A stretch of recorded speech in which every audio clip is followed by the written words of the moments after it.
Shalom, selamat pagi Bapak Ibu, saudara-saudaraku yang kekasih di dalam Tuhan.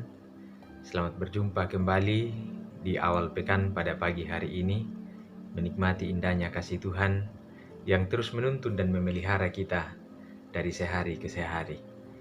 Mari mempersiapkan diri untuk merenungkan firman Tuhan. Mari kita berdoa. Ya Bapa di sorga, pada pagi yang indah ini, kami datang bersyukur bersama-sama ke hadapan hadirat-Mu, oleh karena kasih setiamu dan kebaikanmu, terus menuntun dan memelihara kami. Tuhan telah menyertai kami dalam istirahat kami semalam, sehingga menganugerahkan kami kesempatan untuk hari yang baru, untuk dapat kami nikmati, kami jalani dengan berbagai tugas dan tanggung jawab kami. Kami hendak melakukan berbagai tugas dan tanggung jawab. Kami mohon Tuhan menyertai dan menuntun kami melakukan semuanya. Namun sebelum kami masuk dalam berbagai rutinitas kehidupan kami rindu untuk mendengarkan sapaan firman-Mu bagi kehidupan kami pada kesempatan pagi ini. Mampukanlah kami Tuhan untuk memahami firman-Mu dengan baik. Bersabdalah kepada kami siap mendengar. Di dalam nama Tuhan Yesus Kristus kami berdoa. Amin. Bapak Ibu saudara-saudara yang kekasih, mari kita membaca dan merenungkan firman Tuhan yang saya persiapkan dari kitab Yeremia pasal 30 ayatnya yang ke-12 sampai ayat yang ke-15. Yeremia pasal 30 ayat 12 sampai 15. Firman Tuhan, janji pemulihan Israel. Sungguh beginilah firman Tuhan, penyakitmu sangat payah, lukamu tidak tersembuhkan. Tidak ada yang membela hakmu, tidak ada obat untuk bisul. Kesembuhan tidak ada bagimu. Semua kekasihmu melupakan engkau. Mereka tidak menanyakan engkau lagi. Sungguh, aku telah memukul engkau dengan pukulan musuh, dengan hajaran yang bengis. Karena kesalahanmu banyak, dosamu berjumlah besar.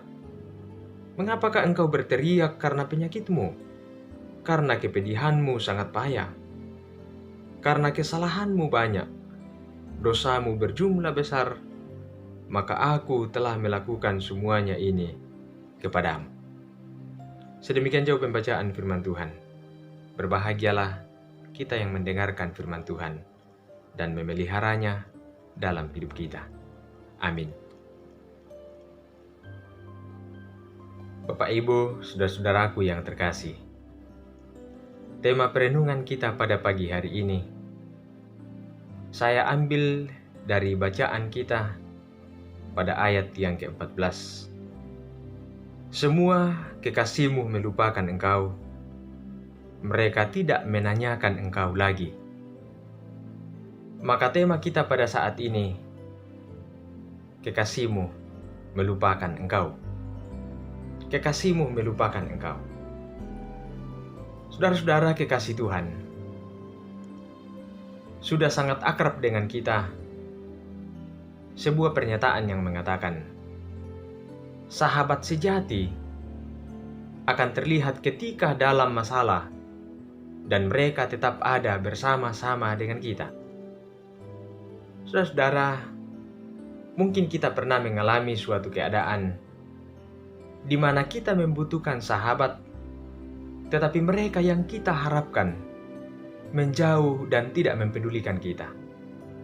Atau mungkin ada hal-hal tertentu yang sangat kita kasihi dan sangat kita harapkan, tetapi ternyata dia menghilang di saat kita sangat membutuhkannya.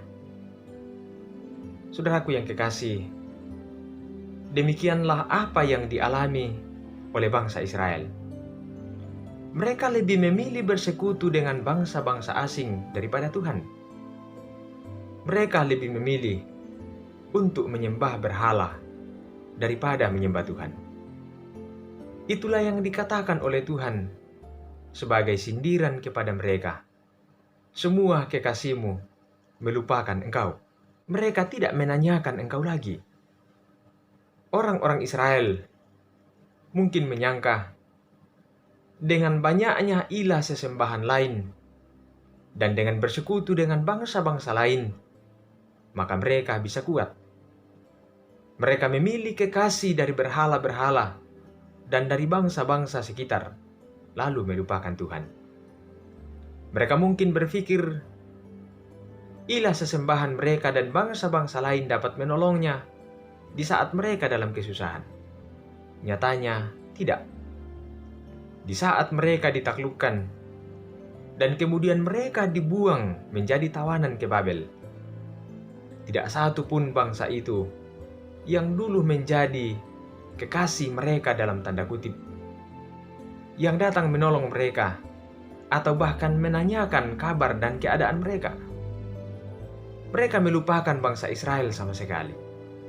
Tidak satu pun dari mereka yang dulu hidup bersahabat dengan Israel di kala mereka sangat makmur, mau datang memberi perhatian di kala mereka sedang dalam kesusahan. Inilah ironi kehidupan. Ketika keadaan kita sedang merosot oleh karena berbagai-bagai situasi yang kita alami, mungkin satu persatu dari orang-orang di sekitar kita akan mulai meninggalkan kita dan melupakan kita, bahkan yang mungkin kita anggap sebagai kekasih kita selama ini. Hanya satu dua yang bisa tinggal bertahan dengan kita. Namun demikian, satu hal yang selalu pasti adalah Allah tetap menjadi kekasih abadi bagi kita. Dia tetap mengasihi kita dalam keadaan apapun. Dia tetap ada bersama-sama dengan kita dalam situasi apapun, susah maupun senang. Allah tidak pernah berhenti mengasihi kita. Sekalipun bangsa Israel memberontak kepada Tuhan, tetapi ternyata wujud perhatian Tuhan tidak pernah berhenti buat mereka. Dikala mereka sedang tertawan di Babel, Allah pun tetap peduli dengan mereka, dan Allah dengan otoritasnya hendak mengembalikan mereka ke tanah perjanjian semula yang telah dianugerahkan kepada mereka. Maka Allah menyelamatkan mereka dengan caranya sendiri. Dan puncak dari kasih Allah yang sejati itu,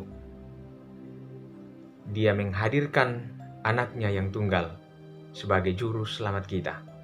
Itu menjadi bukti nyata kasih Allah tidak pernah ada duanya dalam kehidupan kita. Maka janganlah kita pernah menyetarakan Tuhan dengan apapun dan siapapun di dunia ini. Apalagi kalau ada sesuatu yang lain yang kita tempatkan lebih utama daripada Tuhan kita. Ingatlah, kekasih-kekasih di sekeliling kita dapat saja dengan mudahnya meninggalkan kita. Tetapi kasih Tuhan kekal selama-lamanya. Percayakan dirimu sepenuhnya dalam tangan kasih-Nya. Amin. Marilah kita berdoa. Terima kasih Bapa di sorga. Firman-Mu boleh kami dengarkan pada pagi hari ini. Berkatilah kami semua yang telah mendengarkan firman-Mu ini. Biarlah kami dituntun oleh kebenaran firman-Mu untuk senantiasa hidup sesuai kehendak-Mu. Arahkanlah kami Tuhan menjalani kehidupan ini dengan berbagai tugas tanggung jawab yang Tuhan percayakan kepada kami. Pada awal pekan ini, kami mempersiapkan diri untuk melakukan berbagai tugas dan tanggung jawab kami.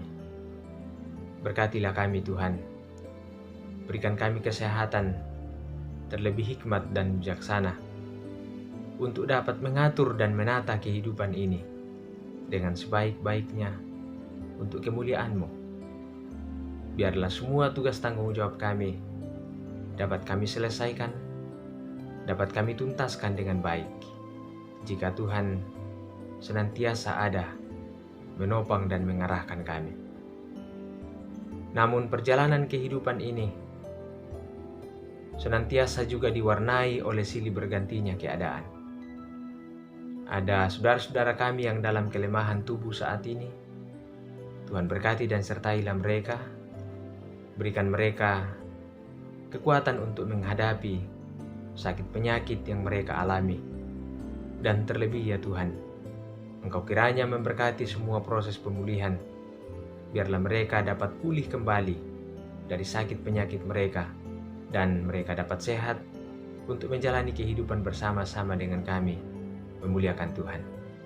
Yang dalam berbagai-bagai pergumulan karena berbagai situasi hidup, Tuhan kiranya Engkau berkenan senantiasa hadir, memberi jalan keluar di setiap problem yang kami hadapi hari demi hari. Seluruh anak-anak mudamu, Tuhan sertailah mereka untuk menjalani kehidupan di masa muda mereka, untuk mereka bisa mempergunakan masa muda mereka dengan sebaik-baiknya untuk kemuliaan Tuhan. Berkati setiap rumah tangga kami, penuhilah rumah tangga kami dengan damai sejahtera-Mu. Biarlah di tengah-tengah keberadaan kami, nama Tuhan dipermuliakan. Ampuni salah dan dosa kami Bapa, sempurnakan kami yang berdoa kepadamu. Di dalam dan demi Kristus, Tuhan Juru Selamat kami berdoa. Amin.